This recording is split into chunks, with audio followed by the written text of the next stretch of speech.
this edition of Sightings. Is the end really near? Prophets are receiving terrifying visions of the apocalypse. Breaking up of the United States will occur before 97. We anticipate about half of the population of the planet will be killed in it. Then, this woman's dream of her own past life brings a family together after 50 years. I know it's very hard for people to understand, but to me, our mother came back to us. Plus, is the Canadian government hiding the truth about this photograph? That a large object could hover over downtown Montreal and no official response. That, to me, is fascinating. Later, a psychic detective helps police search for a child's killer, and a lake monster captured on tape.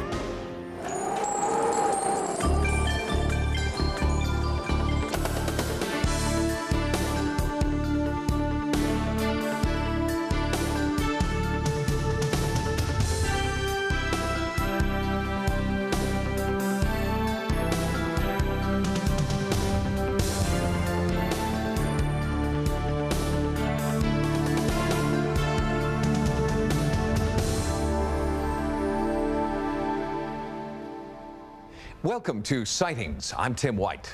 65 million years ago, the dinosaurs were wiped off the face of the planet. 1,000 years ago, an entire race of people, the Maya, vanished from the Earth, leaving no survivors. But that's ancient history. Or is it? Many modern-day prophets are warning that in the year 2000, it will be our turn to go. We're going to see storms of such intensity that they will break all historic records. The prophets said they would be so great that people would drop dead in sheer terror at what they see coming. Hurricane winds and rain pelt the East Coast, and you'll see that the East Coast breaks up extensively in the prophecies. Washington, D.C., Philadelphia, and also New York City are all underwater. These are pretty powerful events that are going to be happening, and we anticipate about half of the population of the planet will be killed in the. These are the dire predictions of a diverse group of prophets, biblical scholars, scientists, and philosophers who have a warning. Whether they call it Armageddon, the apocalypse, or doomsday, modern prophets want everyone on Earth to prepare for cataclysmic changes they see in the near future. It's everywhere. It's every period of history we know anything about, every part of the world we know anything about. They're talking about a global transformation. Ted Daniels is editor and publisher of the Millennial Prophecy Report, a newsletter that tracks the predictions of over 1,000 millennial groups. According to these folks, it's going to be a period of great turmoil. Continents are going to split apart. Volcanoes are going to erupt all at once all around the planet. Earthquakes, tidal waves, plagues, the basic stuff in the book of Revelation. They all agree pretty much that things are going to get a whole lot worse before they get any better. Some biblical scholars see the book of Revelation as a blueprint for disaster and a warning for those who do not adhere to its beliefs.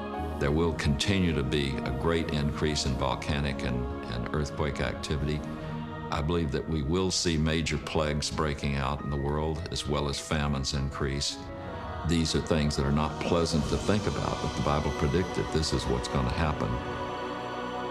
Author and biblical interpreter Hal Lindsey first drew international attention with the publication of his book of prophecies, The Late Great Planet Earth.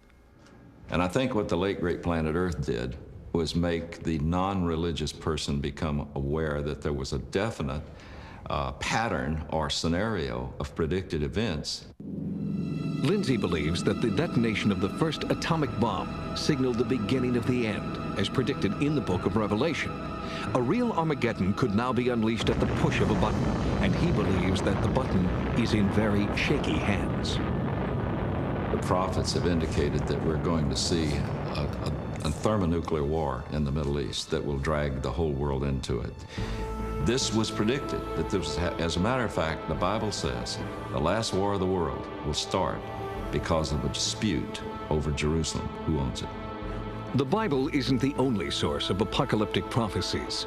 Impending worldwide disaster is also being predicted by scientists who see catastrophe in the stars. All the visible planets and the sun and the moon and the earth will all be in a straight line on May 5th in the year 2000. Astronomers confirm that all 9 planets in our solar system will be aligned on May 5th the year 2000. Richard Kinninger, a structural engineer, believes that this planetary alignment will create a gravitational pull so great the poles will shift. It's not a tumbling of the entire planet, but a sliding of the crust relative to the core over the kind of semi-liquid magma that all the continents float on. The loss of life is going to be tremendous, with land sinking and rising and tsunami and great storms as a result of all of these things. Volcanoes will be going off that have been quiescent for thousands of years. About half of the population of the world will probably die during those 3 days. Earth scientists reject Kinninger's alignment theory, but do agree that cataclysmic Earth changes can occur for other reasons. It may very well be that we have periods of time when many volcanoes are active all at once. This could change the climatic situation on a global basis. Having a cluster of earthquakes simultaneously. In anticipation of the apocalypse he sees coming on May 5th, 2000, Kinninger has established the community of Adelphi, where he and his followers plan for their own survival. Our means of survival primarily is to use lighter-than aircraft to get off the surface of the planet while all of these major changes are occurring. And this is 14 stories high. It's about 300 yards across, and they could carry literally 1,000 passengers. We can have a whole fleet of them to use for commercial purposes until such time as we would need it for the airlift. Laurie Adele Toy's prophetic messages are strikingly similar to Kinninger's. Toy believes her visions of the end of the world were given to her by spiritual guides she calls the Ascendant Masters. The prophecies start in the Pacific Northwest, where Washington and Oregon are underwater, leaving the Cascade Range of mountains as a series of small islands. The Sierra Madres become as a chain of islands, and the new seaport city of Phoenix is where the new coastline is. Gordon Michael Scallion, who has accurately predicted many earthquakes and volcanic eruptions in the past, agrees with Toy's vision of the future. The breaking up of the United States as to make islands in California and major earthquakes in Oregon and Washington and the Cascades and the eruption of Mount Rainier will occur before 97. One geological explanation for the flooding of the coastlines is the increase in sea level, the rise in sea level, perhaps due to further melting of the glaciers and ice sheets, for example, on Antarctica and Greenland. So that's actually quite plausible. The Mississippi and the Missouri rivers are now widened to almost 6 times to 8 times their size during this time of global warming, and also 2 years of continuous rains, which were prophesied as a result of the simultaneous explosion of volcanoes in the Pacific Rim. Laurie Adele Toy has created a future map of the Earth based on the visions she believes have been dictated to her by the Ascended Masters. Gordon Michael Scallion's prophetic future map of the Earth is almost identical to Toy's. Remarkable, because the two have never met or shared their ideas. The year 2000, and it's going to come for everybody in the world at once. So therefore, it has to have a cosmic meaning, of course. And in fact, of course, it's entirely arbitrary. Not all cultures share the same calendar, but doomsday prophets insist we will all share the same fate. The word apocalypse comes from the Greek meaning to reveal what is hidden, and many prophets are warning that what is hidden is starting to bubble to the surface. Before you start shopping for beachfront property in Colorado, keep this in mind. The last time the millennium changed, similar predictions of doom were rampant throughout Europe, causing widespread panic as the year 1000 approached. When Sightings continues, a woman's dreams reunite her with children from a past life. It was almost an obsessive need to find out what had happened to them. The belief that death is followed by rebirth in a new body, reincarnation, is shared by many peoples, including Hindus, Buddhists, and Australian Aborigines. But Western Judeo-Christian religions reject the idea that our souls return in different bodies. So when a Catholic family in Ireland met a woman who said that she was the reincarnation of their dead mother, they rejected her completely, at first. This is Jenny Coquelle and her family. Jenny, her husband, and their 2 children live in Northamptonshire, England.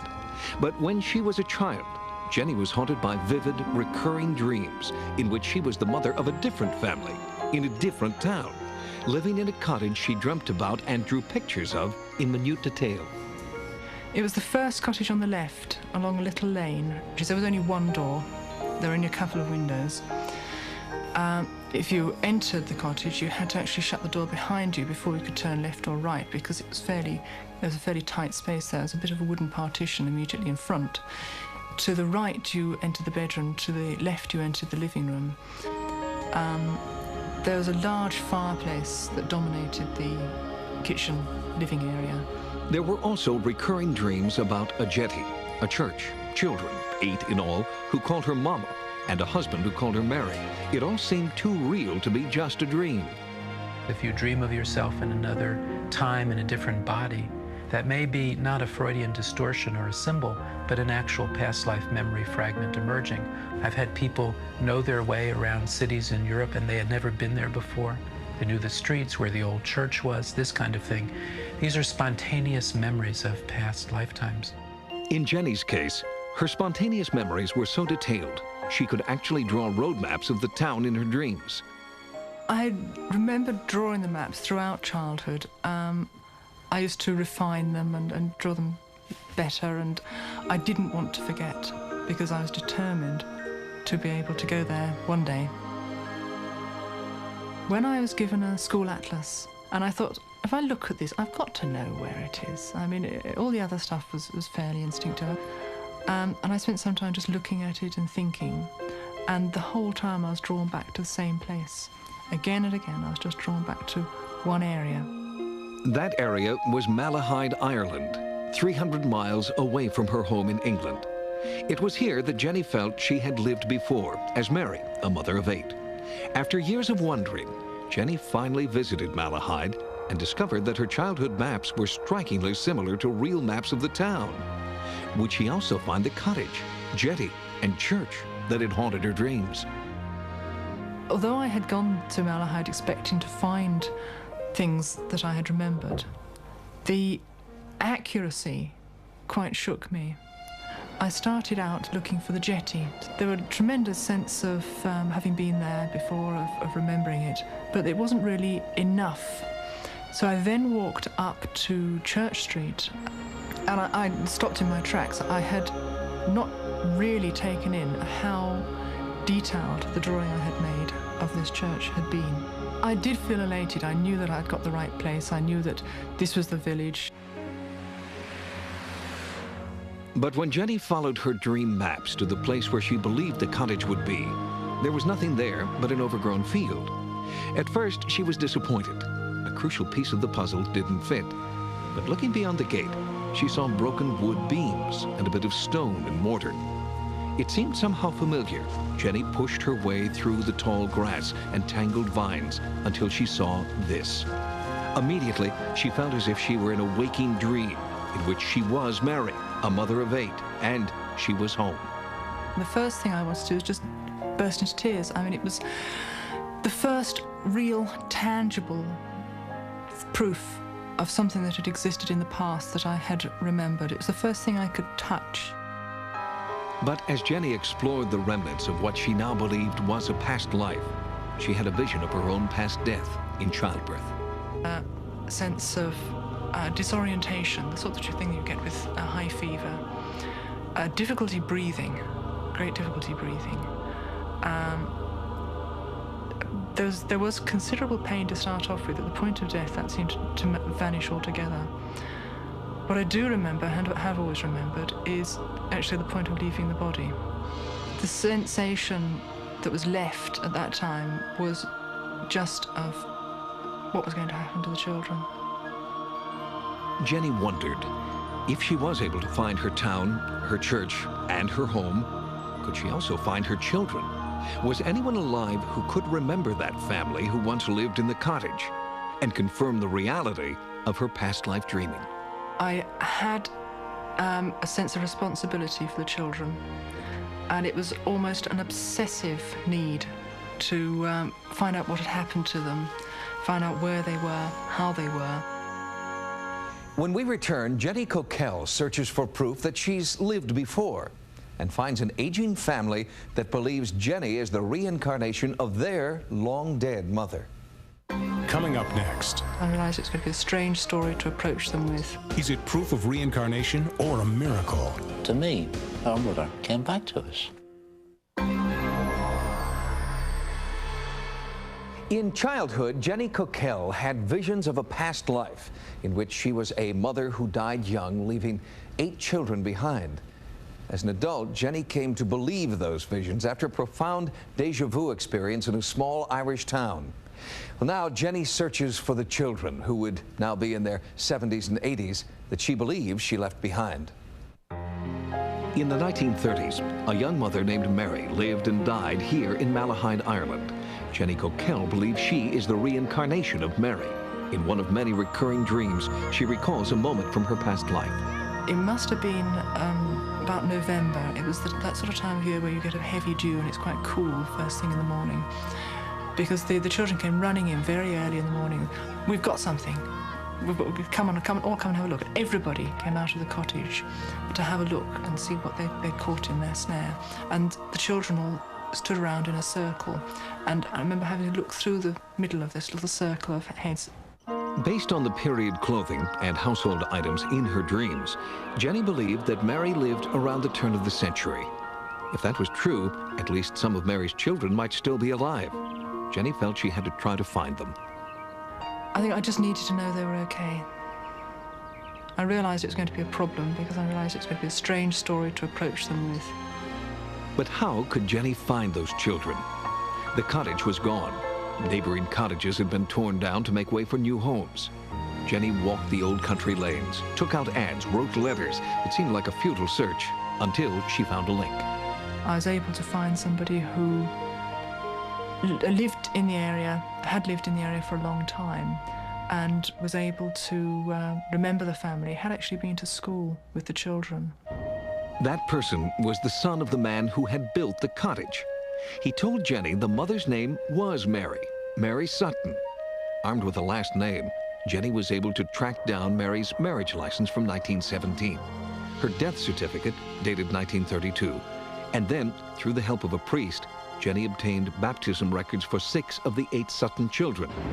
They came from a church, just as Mary had dreamed. I knew the oldest child was very supportive, quiet, fairly gentle, but self-assured. I mean, he was a fairly confident sort of person. I referred to him as a little soldier. She searched for her little soldier and found him, 75-year-old Sonny Sutton. Imagine getting a telephone call out of the blue from a young woman claiming to be your long-dead mother. I know it's very hard for people to understand, but to me, our mother came back to us. She told me that I lived in a lodge, and the entrance to the lodge was not facing the road. The cottage itself was set slightly sideways to the road, and there was a wall near to the cottage itself. She also told me that there was 2 pictures hanging on the wall. A photograph of a soldier. Which is correct. It was my mother's brother. Sonny came to accept Jenny as the reincarnation of his mother and presented her with this, the only known photograph of Mary Sutton. He also told her how, after Mary's death, the children had been separated, sent to different orphanages, and adopted out. Together, Sonny and Jenny found and reunited the surviving children. Christy, 72, Phyllis, 71, Frank, 70, and Betty, 62, who thought she was an only child. I never even knew I was adopted, or that I had brothers, or I had sisters. It's an incredible story. Elderly brothers and sisters reunited by a young woman's otherworldly dreams. It's a case that has caught the attention of noted psychiatrist Dr. Brian Weiss. Jenny's happens to be one of the most interesting cases of all because there's really such good documentation. The Irish children of Mary Sutton, who are now in their late 60s and 70s, these are very believable people. They know that Jenny is coming up with memories or knowledge of their childhoods things that were not published anywhere. This is not a famous family. This was a fairly impoverished family. Revisiting the remains of the cottage in Malahide rekindled long-buried memories now vividly recalled by Jenny and the children. The whole home, as you're looking at it, this is the home that was 10 people in at one time. His mother, father, and 8 children. There was a large fireplace that dominated the kitchen living area. The fireplace was where Mammy used to cook. She used to bake bread on that. I remembered stuffing the mattress, and on one particular day, trying to get it back through the door again. I couldn't get it back in. That was for the bed, the mattress for the bed. And then, at the jetty, Sonny filled in the final unexplained piece of the puzzle, the reason why Jenny had dreamed of this place for so many years. When I told him about my memory of the jetty and standing there at dusk on the shore and the cold wind, he said, well, I know what that was about. I knew then that she was telling me something that nobody else could know. I'm the one that came down these steps. I'm the one that went over there. And my mother was the one that come down to meet me. As a young boy, Sonny caddied at a golf course on a nearby island. His mother would wait for his return every evening. Is Jenny Coquelle the reincarnation of Mary Sutton? How does she know the details of a life that ended 21 years before she was born? For the children, it's a miracle. We got a lot of pleasure out of what has happened. For Jenny, finding the Suttons has finally brought an end to the prophetic dreams she has had since childhood. There's a sense of freedom, which is strange. I don't feel the same kind of responsibility towards them. I've been allowed to accept that they have grown up, they're individuals. There's still a sense of responsibility, but it's different. I don't feel tied to the past in quite the way that I felt I was for half a lifetime. I'm able to sort of look out and see things from a different perspective now. Before Jenny Coquelle entered their lives, the children of Mary Sutton didn't share holidays, exchange family photos, or even write to one another. Whether or not you believe that Jenny is the reincarnated spirit of their dead mother, she has brought the family together, just the way a real mother would. Coming up next. I saw this thing. A kind of pencil of light. A mass sighting of a mysterious craft leaves unanswered questions. Then, a psychic hunts for a child killer, and a Japanese lake monster caught on tape. On the night of November 7th, 1990, more than 40 people standing on a hotel rooftop in Montreal, Canada, shared a once-in-a-lifetime experience. Above them, in the night sky, an enormous oval of light, described by many as a mothership, hovered silently for more than 2 hours. These eyewitnesses were all part of the most significant mass UFO sighting in Canadian history. UFO sightings by multiple witnesses are extremely rare. Perhaps the largest mass sighting occurred in 1991, when hundreds of people in Mexico City all reported seeing the same UFO appear and reappear over a one-week period. But despite hours of videotaped footage and eyewitness accounts, the Mexico sightings were never investigated by a single military or governmental agency. And in Montreal, the largest mass sighting in Canadian history is receiving the same lack of attention from the very people who could hold the key to unlocking one of the world's most profound UFO mysteries. It happened on a foggy November night in 1991. More than 40 people all shared a stunning experience. I saw this thing. It was not looking like an object at all. Stunned. There's no other word. I was stunned. Bernard Canet said that he saw the UFO as he hurried home from a late night at the office. It was more like a kind of pencil of light. It was a greenish color, but looking very odd. Guests at the Montreal Bonaventure Hotel reported seeing the UFO while swimming in the rooftop pool. Lifeguard Lynn St. Pierre was on duty that night. So I stepped outside, I looked at the lights, and I was kind of scared because I didn't know what it was. So I went back in. I said, somebody pinched me, because I don't believe what I see. This is a photograph of the object they all saw. Shrouded by a thick blanket of fog, the the UFO appeared to hover low in the night sky for nearly 3 hours. My first reaction while driving was, well, it's probably some kind of a promotional stunt for the Olympic Stadium, you know, probably a game or something. I saw about, I would say, 6, 7, 8 spots within the shape of an egg. I could even hear the sound the thing was making. It was a very definite purring sound, you know, some kind of a... Every corners that I went, I had that thing over my head. I was puzzled, basically. I said, you know, what is this thing? But never did I think that I was seeing a UFO of some sort, you know, or that this thing would be coming from God knows where. Eyewitnesses called Montreal's largest French-language newspaper, La Presse. A reporter and photographer were dispatched to the hotel rooftop. I believe that I have seen lights or glimmers, but I cannot say at all what it is. A nearby construction site was lit with spotlights pointed skyward. Some eyewitnesses dismissed what they were seeing as the light's reflection in the fog. After those lights were shut down, the phenomenon, the lights remained in the sky, so it was not a reflection of some sort. Constable Moray received the first reports of a UFO sighting. He called the airport and the military to see if they were picking up the object on radar. They were not. Well, in my experience, I did see a fair bit of everything, but I never encountered anything similar to that. It did not disappear quickly, it faded away type of thing.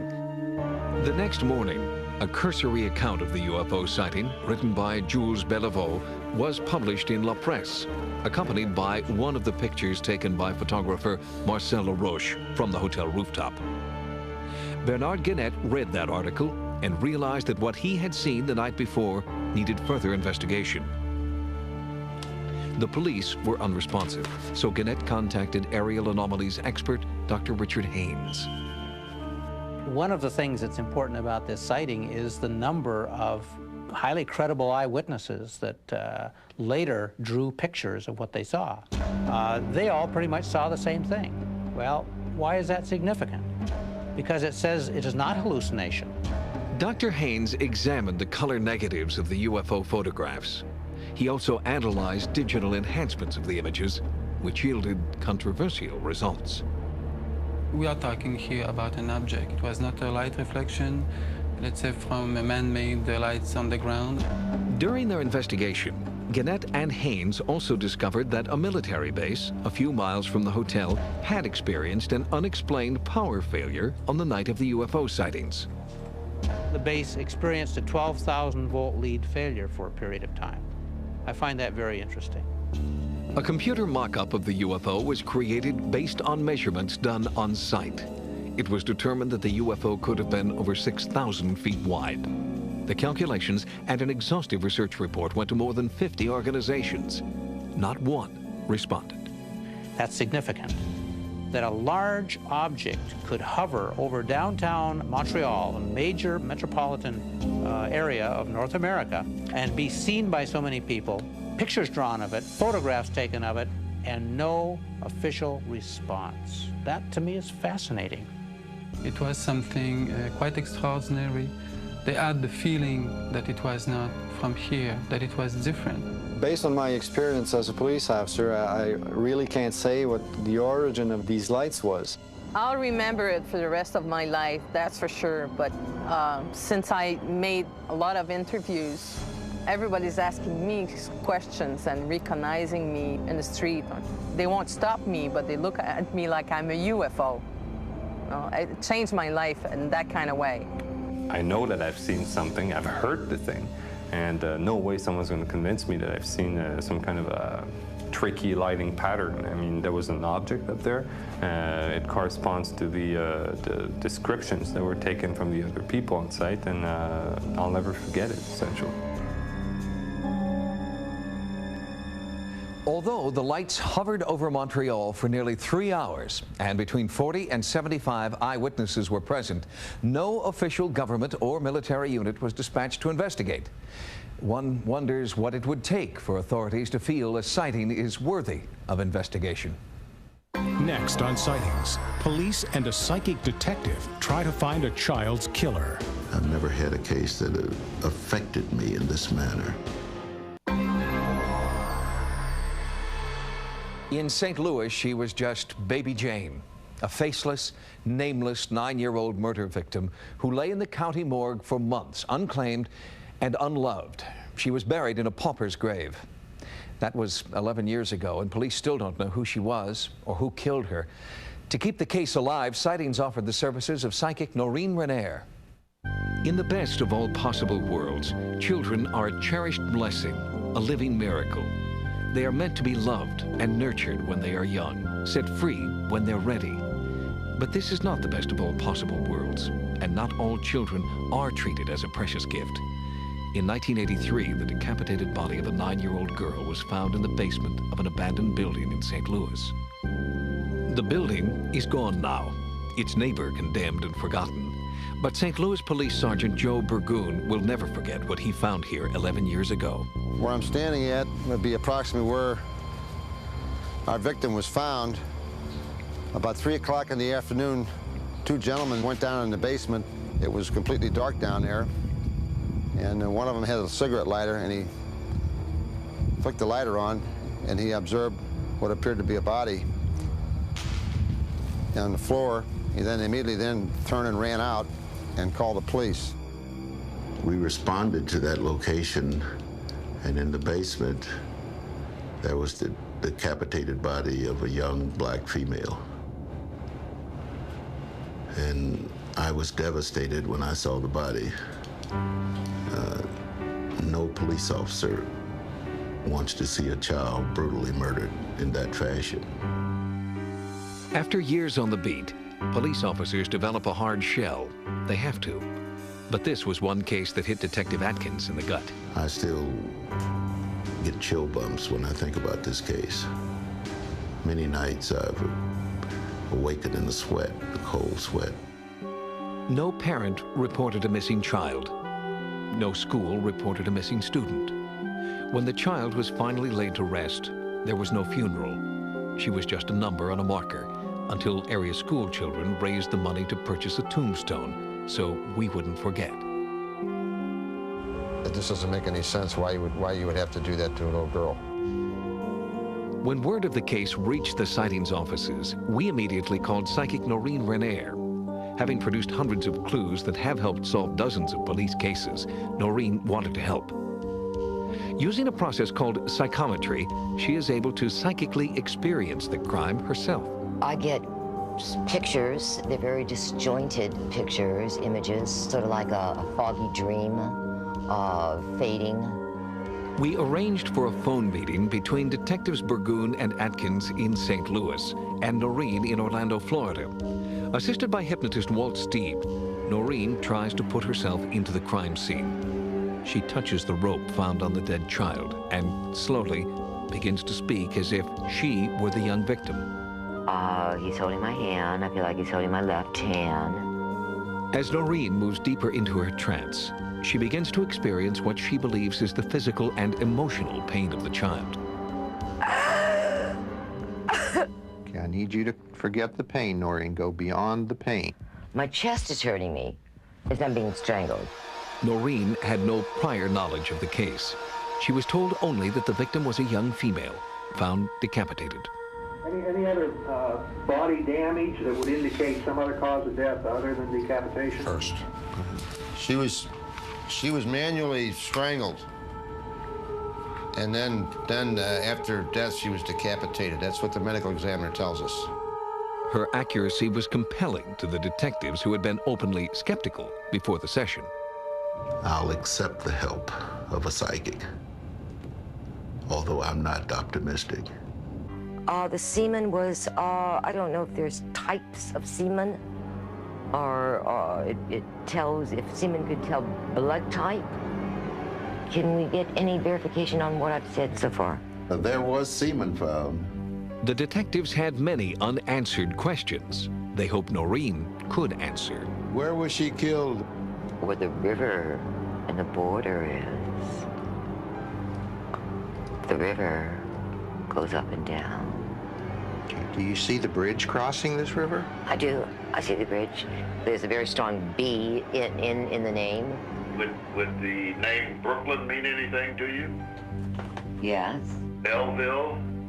Noreen's psychic vision affirmed the detective's theory that the child was killed out of state, then dumped in St. Louis. But where was she from? Who was her family? Noreen began to answer the detectives as if the child was speaking through her. Your mother and father? My mother did things that some people would think was wrong. Sometimes I saw her crying and they tied something around her arm and it was rubber like, and then they put something. If the parents were involved in illegal activities, they might not phone the police when their daughter disappeared. But what about her school? Wouldn't they report a missing child? Who was your favorite teacher? My teacher took me. My teacher took me. Your teacher took you? My teacher took me. It's my teacher. The detectives asked Noreen to give them more details about the teacher. Got kicked out of the service so I would have a dishonorable discharge. A police composite artist was called to the meeting to get a physical description of the supposed killer. The face shape itself would be long. I can see his forehead, so his hair must go back away from his forehead. The eyes are smaller, more close set. Noreen's intriguing leads have given the case new life. Perhaps soon, little Jane Doe won't be just a date of death on a blank tombstone, and the person who killed her will be punished for what he has done. I've never had a case that affected me in this manner, and that still continues to affect me. And I would give anything to have this case solved. Here's another look at the artwork based on Noreen Renaer's psychic visions. Because of leads she's provided, the St. Louis Police Department has reactivated this case. If you have any information about baby Jane, please contact the Homicide Division of the St. Louis Police Department.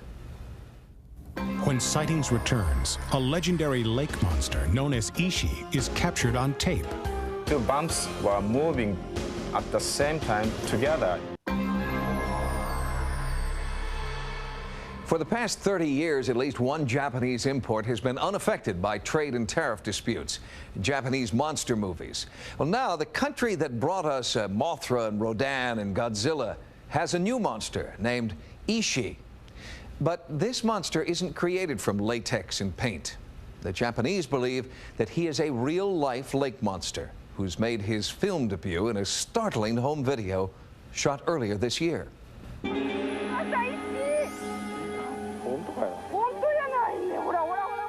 The eyewitnesses who saw this creature in person are convinced beyond a shadow of a doubt that what they saw was a lake monster legend come to life.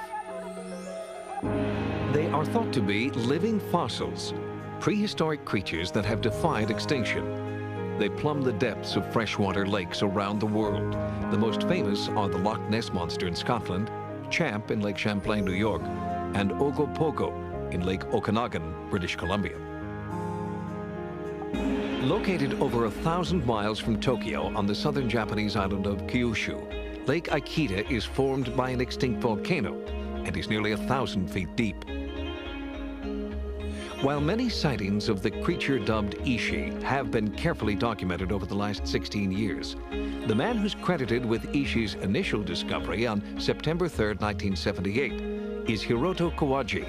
His house sits right at the water's edge.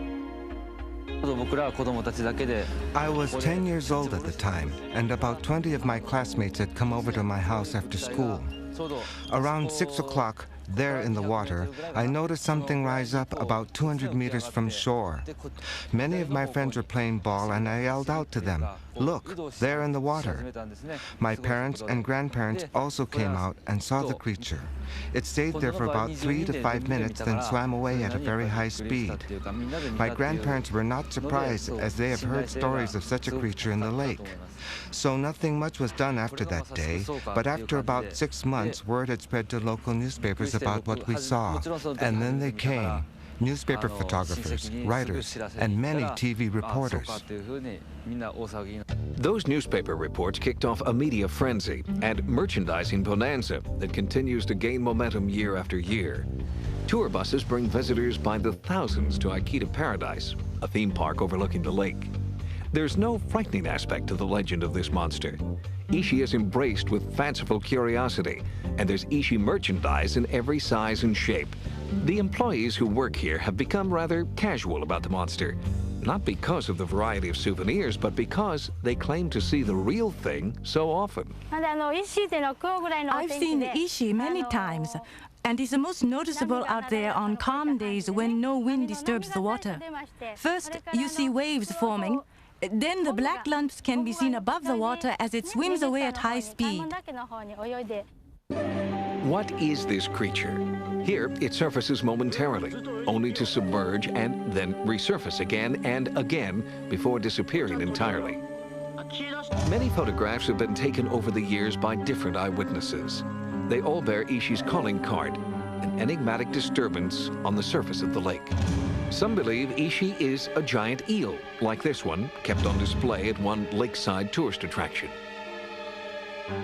But could an eel grow to nearly 100 feet in length, as seen on this video? Akihiko Ikemizu created the Ishi Investigation Group that set out to monitor activity on the lake in hopes of photographing Ishi close up.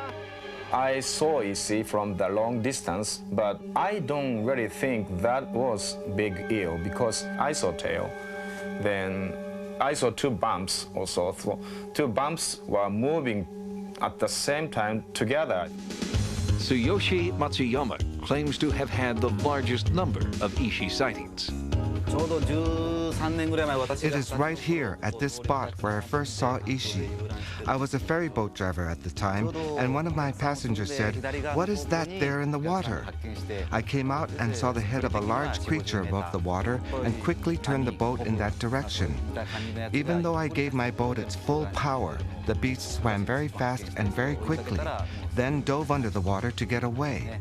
I would guess that I have seen Ishi 20 to 30 times since then, and each time it amazed me. But I've not given up. I spend many hours on these waters, and someday I'll get absolute proof that Ishi is here. Ishi's supposed home in Lake Akita fits a pattern of sightings that has existed for over 100 years. Monsters like Nessie, Champ, Ogopogo, and now Ishi all live in freshwater lakes between 40 and 60 degrees north latitude. In the United States, all 5 Great Lakes fall within these monster-prone latitudes. If you've had a paranormal experience, call the Sightings hotline at 1-900-933-SIGHT. That's 1-900-933-7444. Each call 65 cents a minute. Average call lasts 3 minutes. Sightings is also online. Our email address is sightings@aol.com. Until next time, remember, no mystery is closed to an open mind. For Sightings, I'm Tim White. Next on Sci-Fi, The Sentinel. I'm Sci-Fi Santa. I've got presents for you. All Christmas weekend, nothing better to do. All your holiday favorites, it's a Sci-Fi Santa 2000 on Sci-Fi.